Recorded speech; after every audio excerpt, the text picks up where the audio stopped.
Akala ko bubuka ka. Oh, ayun, oo. Ah, ganun. Dapat nasa klubang ko ng ano, yun, oh. Come on. I-release na ulit kita. Takot na takot.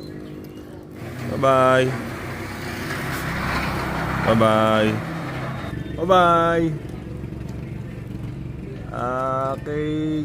Sayang, hindi ko naabutan ng dalawang mong kapatid na buhay pa sana. Good morning guys, welcome back to my channel. Okay, nandito ulit tayo sa Lawag. Di ba? Ang ganda ng araw ngayon.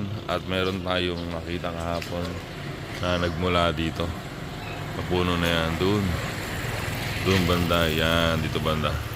At ibabalik natin ngayon. Tara, papakita ko sa inyo doon sa loob. Tara mga guys, silipin natin. Hello, this is our pussycat. Ocean, may problema sa mata. Hindi ko alam kung dahil ba sa sobrang init kaya naluluha-luha. Oh my God. Wawa naman. Dito natin siya nilagay. Ayan yung mga labahan na tinira natin kahapon. So, ito para maging safe yung ibon. Siyempre, nakita niya naman. Bahay ng ibon yan. Yan o, dyan. Tapos dyan ko sa sulok ng CR nakita kahapon. Dalawang kapatid niya nakita natin dito. Pero siya doon sa sulok. Ito. Bago natin ibalik, pakainin muna natin. Baka sakaling sumubo ulit siya. Yan. Ibong Maya lang to. Ayun, baka tumatawag na yung nanay niya. Kasi nung nakaraan, may nakita tayong pugad dyan. Ngayon, ito na nga siguro sila. Yan o. Kasi isa lang siya yung nakasurvive. At sinubukan kong pakainin kagabi. Kunin natin. Sinubukan kong pakainin kagabi. Pinilit ko talagang ibuka niya yung bibig niya. Oh, liit. Makatago. Medyo takot. Takot siyempre. Takot talaga sa tao. Hindi naman niya ano ng tao. Tapos pinilit ko. Siyempre, pag hindi siya kumain, mamatay siya. Ngayon, mga bandang tanghali ko kasi nakita kahapon at hindi ako nakabalik ng gabi. Kaya hindi ko na ibalik sa pugad. So ito siya ngayon. So pabago natin iangat sa taas ay papakainin muna natin para sakaling lumakas, no?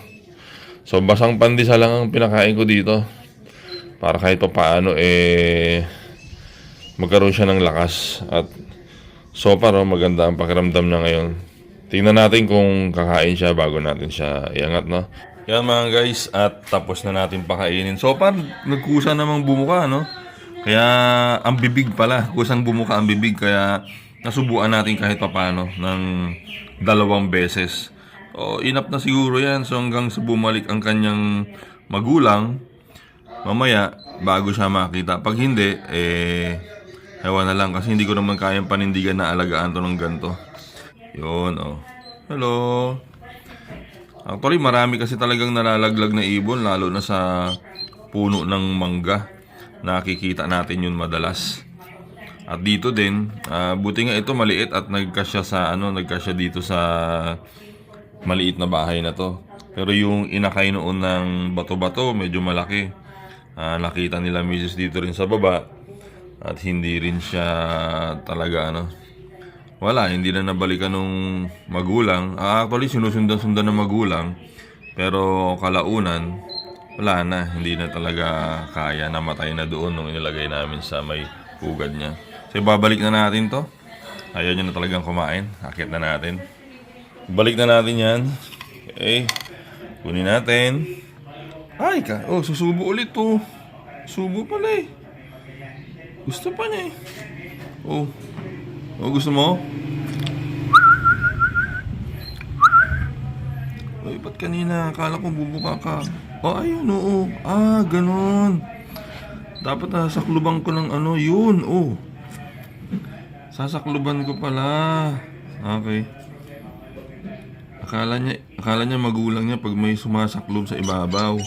Ayun, oh, yun. Kain. Ayun, sandali, bitawan natin yung camera. Kitang-kita ang haring araw.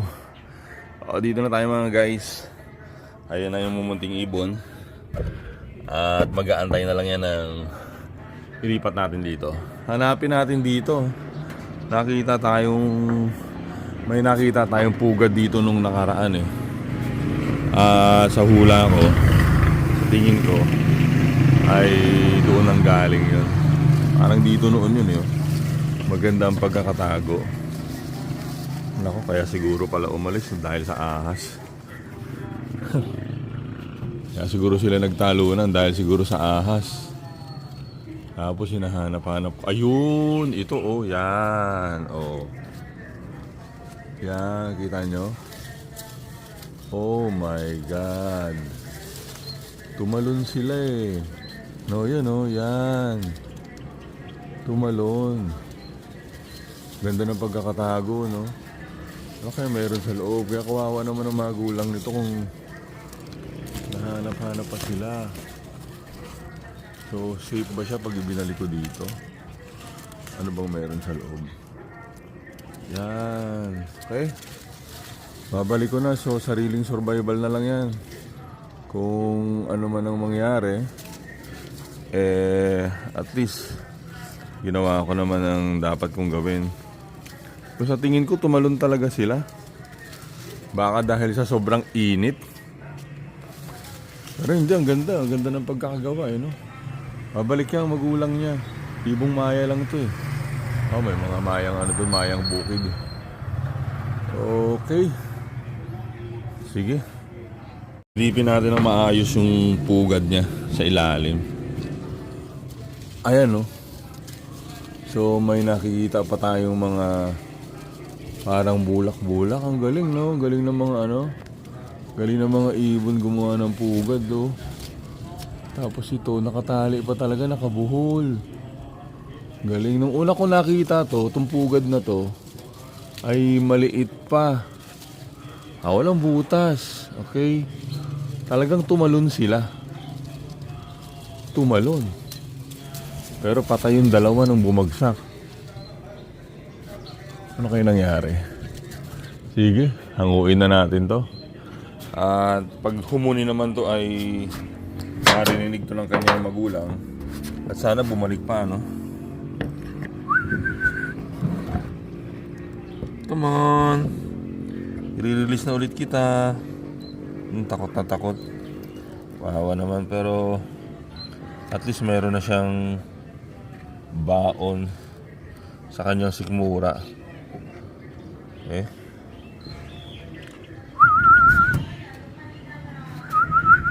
Huwag ka munang tumalon.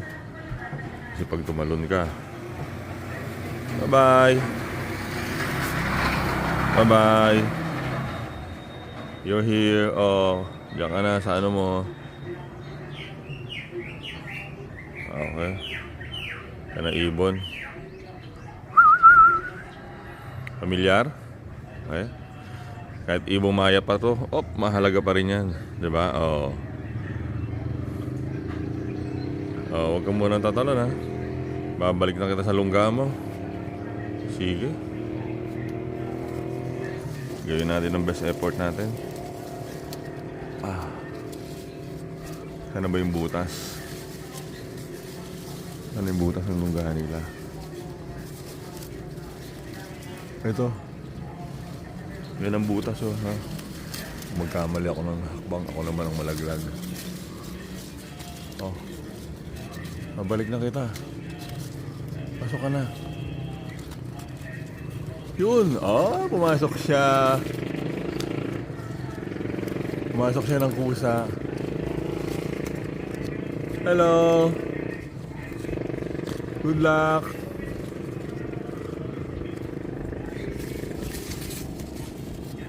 Good luck. Pumasok siya ng kusa, mga guys. Ibig sabihin, alam niya talagang yan ang tirahan niya, no? Hindi na natin makita kung ayos siya. Bye-bye! Okay, sayang hindi ko naabutan ng dalawang kapatid na buhay pa sana. Kaya lang nung bumagsak na sila, wala na eh. Tudas na. Ayun, kitang-kita siya. Bye-bye! Call your parents. Okay. Nice. Hopefully ay yun.